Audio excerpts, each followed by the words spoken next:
اقبال کا ایک شعر جو بات چل پڑی یہاں پر. اصل بات یہ ہے کہ میں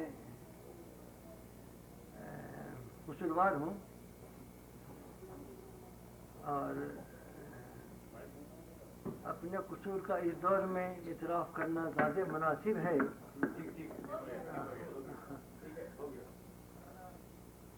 بعض قصور ہونے کا سبب یہ ہے کہ اس دور میں رہ کر کے میں نے جو تربیت حاصل کی وہ اس دور سے کچھ الگ چیز تھی، اور وہ تربیت آپ حضرات کے بھی ذہن میں ہوگی لیکن مگر اس پر عمل نہیں ہے. تو میں تو بہت غریب آدمی، مصیبت زدہ آدمی، دکھی آدمی، چوٹ کھایا ہوا آدمی، زخم خوردہ، پریشان حال، بے وطن.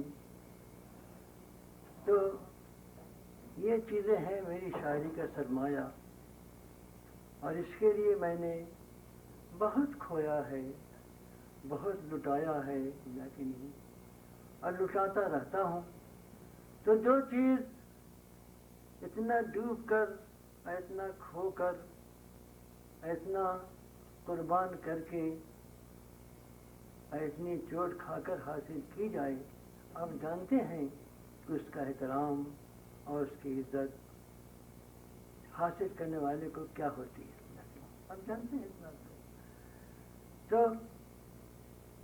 اور یہ بات بھی کہ شاعری کا جو مقام ہے، جو حیثیت ہے، جسے ہم نے کھو دیا ہے.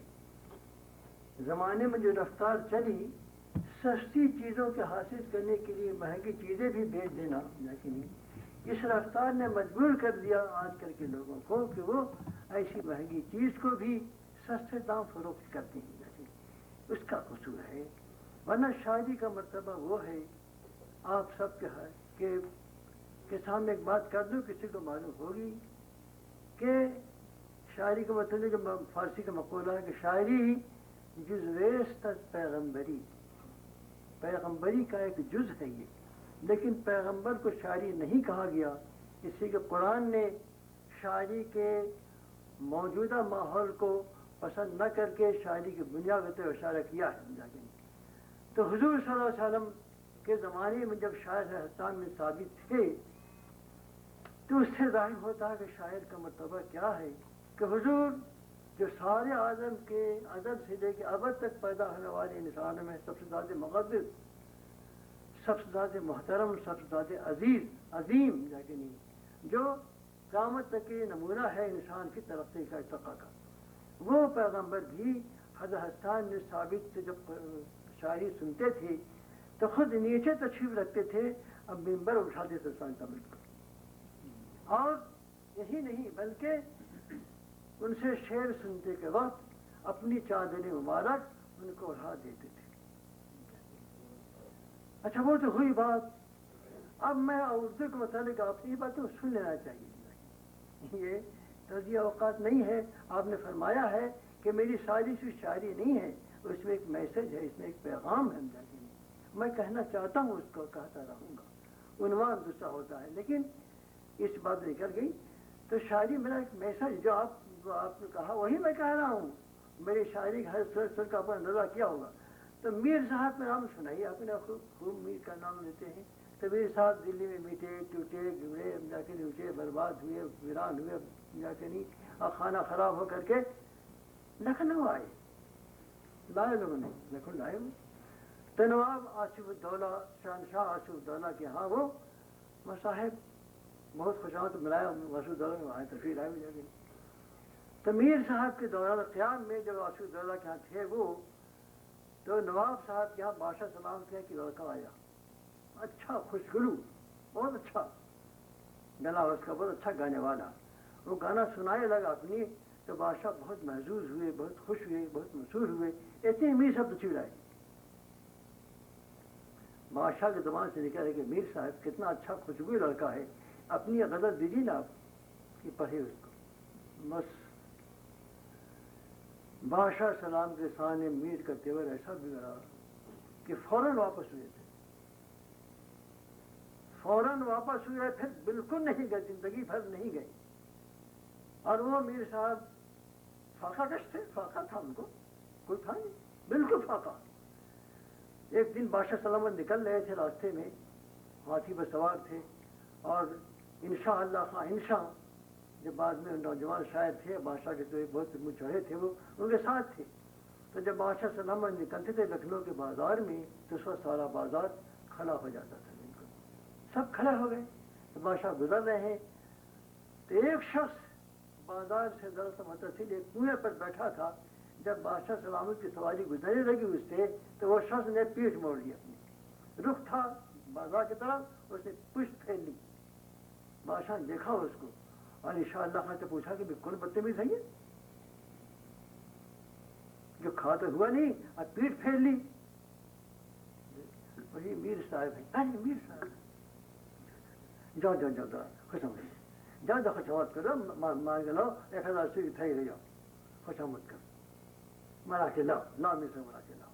وہ گئے انشاءاللہ قائم شاہ اور جا کے سلام کیا اور کہا کہ بادشاہ سلامت نے یہ تھیلی پیش فرمائی ہے، کہا تشریف لے چلیے.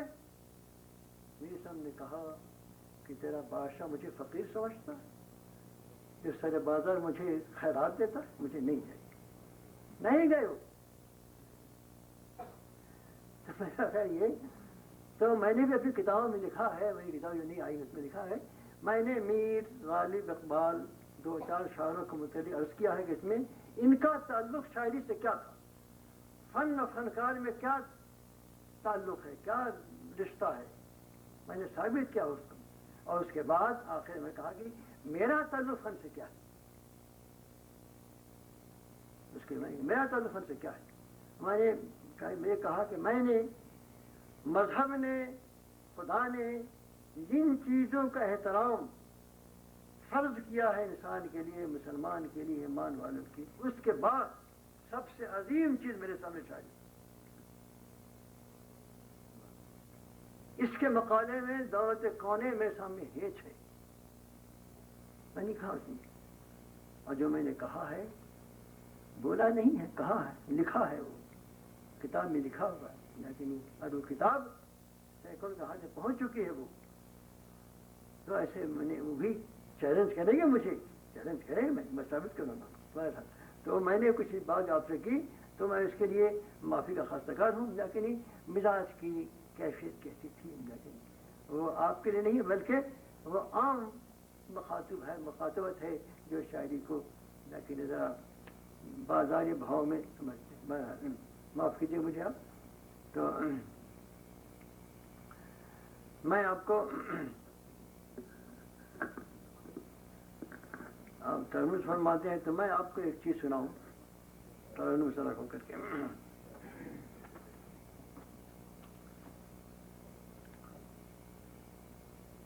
آپ کو اب میری کتاب پڑھی تو معلوم ہوگا کہ میرا مخاطب ہے ایک شخص، ایک دور ہے، ایک ملک کا ایک دور ہے، ایک ملک کا ایک طبقہ ہے جو برسر اقتدار ہے. آج 40 سال سے میں اس کو مخاطب کرتا ہوں، کھل کر مخاطب کرتا ہوں. میں آپ نے بہت سلام نے میرا مخاطب وہ ہے. اور ان سب میں ایک شخصیت منتخب ہو گئی تھی جس کا نام تھا مسز اندرا گاندھی. جاتے میں کھل کر جاتے وہ کیا اس پورے دور اقتدار کا ایک سمبل تھا، وہ اس کی شخصیت ایک سمبل تھی. وہ تو میں نے وہ تم تو وغیرہ کا جو استعمال کیا اسی کے لیے استعمال کیا ہے اور اب تک استعمال کرتا ہوں. میں پہلے کوئی شخصیت تھی، اب ایک دور ہے، دور اقتدار ہے. تو میری ایک نظم ہے جو انہی کے متعلق ہے. یہ 1984 سے پہلے کہی گئی تھی، میں تو سامنے پڑھتا ہوں.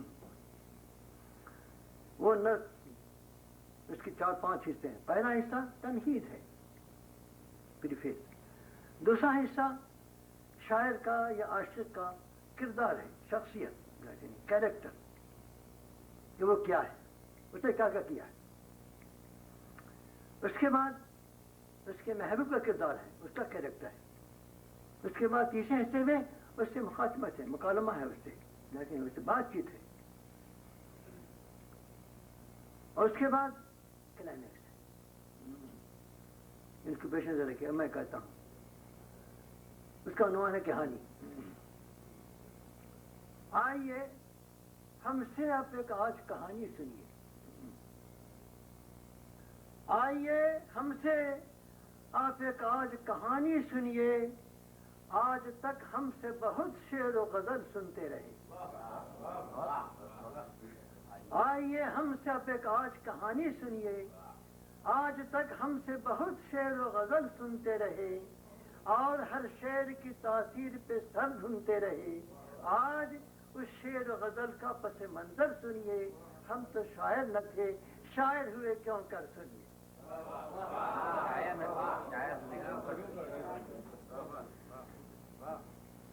آئیے ہم سے آپ ایک آج کہانی سنیے، آج تک ہم سے بہت شعر و غزل سنتے رہے، اور ہر شعر کی تاثیر پہ سر ڈھونڈتے رہے۔ آج اس شعر کا پس منظر سنیے، ہم تو شاعر نہ تھے، شاعر ہوئے کیوں کر سنیے۔ ہر گلستان میں رہے، ہر گلستان میں رہے، ہر چمن میں رہے ہم فصل بہاراں کی طرح۔ ہمارا کردار ہے، ہمارا قومی کردار ہے، ملی کردار ہے، ملی کردار ہے۔ ہر چمن میں رہے ہم فصل بہاراں کی طرح، سوکھے کھیتوں پہ برستے رہے باراں کی طرح۔ ہر چمن میں رہے ہم فصل بہاراں کی طرح، سوکھے کھیتوں پہ برستے رہے باراں کی طرح۔ ہم سے ہر کوچہ رہا کوچہ جانا کی مثال، ہم سے ہر شہر رہا شہر نگاراں کی طرح۔ ہر چمن میں رہے ہم فصل بہاراں کی طرح، سوکھے کھیتوں پہ برستے رہے باراں کی طرح۔ ہم سے ہر کوچہ رہا کوچہ جانا کی مثال، ہم سے ہر شہر رہا شہر نگاراں کی طرح۔ کسی دامن کے لیے ہم نہ کبھی خار بنے، کسی دامن کے لیے ہم نہ کبھی خار بنے، پھولوں کا ہار بنے ترے دستار بنے۔ کسی دامن کے لیے ہم نہ کبھی خار بنے، پھولوں کا ہار بنے ترے دستار بنے۔ چاہنے والے بنے دوست بنے یار بنے، ہم سے نغمہ بنے سنگیت بنے پیار بنے۔ کسی دامن کے لیے ہم نہ کبھی خار بنے، پھولوں کا ہار بنے ترے دستار بنے۔ چاہنے والے بنے دوست بنے یار بنے، ہم سے نغمہ بنے سنگیت بنے پیار بنے۔ اب پیار جس کو کیا حسن اس کا دوبالا ہی کیا۔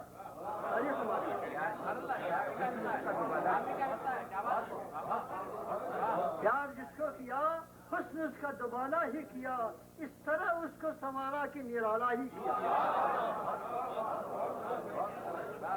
پیار جس کو کیا حسن اس کا دوبالا ہی کیا، اور اس طرح اس کو سنوارا کہ نرالا ہی کیا۔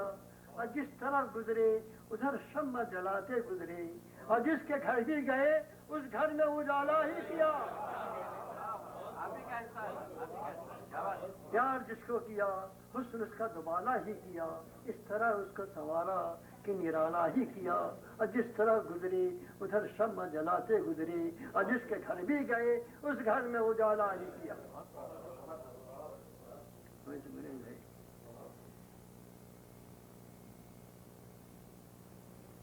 عمر بھر خاک اڑائی ہے محبت کے لیے، عمر بھر خاک اڑائی ہے محبت کے لیے، اور پھرتے ہیں قافلے عشق شامل شامل۔ ہم نے تو چاہا اسے بھی کہ جسے دیکھتے ہی لوگ بے ساختہ بول اٹھتے ہیں قاتل قاتل۔ ابھی گریز یہاں تو گریز یہاں سے گریز کر رہے ہیں ہم لوگ۔ عمر بھر خاک اڑائی ہے محبت کے لیے، پھرتے ہیں قافلے عشق شامل شامل۔ ہم نے تو چاہا اسے بھی کہ جسے دیکھتے ہی لوگ بے ساختہ بول اٹھتے ہیں قاتل قاتل۔ جس کی صورت ہے زمانے کے لیے وجہ سرور، جس کی صورت ہے زمانے کے لیے وجہ سرور، جس کی سیرت ہے ہزاروں کے لیے تیر قضا۔ جس کا دل سنگ دہن پھول زباں موج نسیم، جس کے ہر سانس سے پوشیدہ ہے 100 گز وفا، انگلیاں جس کی لچک جاتی ہیں نشتر کی طرح. آپ شفیع دیکھیے بالکل سچی بات ہے. انگلیاں جس کی لچک جاتی ہیں نشتر کی طرح، بازو جس کے خم شمشیر کو شرماتے ہیں، جس کے زلفوں کی طرف دیکھتے ہی یادوں میں رسن و دار کے افسانے ابھر آتے ہیں. انگلیاں جس کی لچک جاتی ہیں نشتر کی طرح، بازو جس کے خم شمشیر کو شرماتے ہیں، اور جس کی زلفوں کی طرف دیکھتے ہی یادوں میں رسن و دار کے افسانے ابھر آتے ہیں. اور آنکھیں کہتی ہیں کہ میں خانہ سلامت ہے ابھی. آنکھیں کہتی ہیں کہ میں خانہ سلامت ہے ابھی، اب بھی شیشوں میں مائے ہوش ربا باقی ہے. آنکھیں کہتی ہیں کہ میں خانہ سلامت ہے ابھی، اب بھی شیشوں میں مائے ہوش ربا باقی ہے. اب بھی ابرو یہی کہتے ہیں کہ ہوشیار رہو، خنجروں میں ابھی تیزی ادا باقی ہے. اب بھی ابرو یہی کہتے ہیں کہ ہوشیار رہو، خنجروں میں ابھی تیزی ادا باقی ہے. اب بھی سیندور میں ہے اہل محبت کا لہو، اب بھی سندور میں ہے اہل محبت کا لہو، اور ہونٹوں پہ سرخی خون شہدا باقی ہے. اب میں دیکھیے مغالبہ ہے. میں نے انداز غزل میں کہا، میں نے انداز غزل میں کہا، اے جان جہاں کچھ تجھے جان نثاروں کی خبر ہے کہ نہیں. میں نے انداز غزل میں کہا، اے جان جہاں کچھ تجھے جان نثاروں کی خبر ہے کہ نہیں. تیری آنکھیں میں مینا سہی، میں خانہ سہی، وقت کے تشر لبوں پر بھی نظر ہے کہ نہیں. تیری آنکھیں میں مینا سہی، میں خانہ سہی، وقت کے تشر لبوں پر بھی نظر ہے کہ نہیں. اور میں جو ایک عمر سے دل تھامے غزل کہتا ہوں، تجھ پر بھی کچھ اثر درد جگر ہے کہ نہیں. میں نے انداز غزل میں کہا، اے جان جہاں کچھ تجھے جان نثاروں کی خبر ہے کہ نہیں. تیری آنکھیں میں مینا سہی، میں خانہ سہی، وقت کے تشے لبوں پر بھی نظر ہے کہ نہیں. میں جو کون سے دل تھامے غزل کہتا ہوں، تجھ پر بھی کچھ اثر درد جگر ہے کہ نہیں. اب کلام سنیے کہ جس طرح کوئی قفس اپنے سرہانے رکھ کر، جس طرح کوئی قفس اپنے سرہانے رکھ کر نالے بے کسی مرغ گرفتار سنے.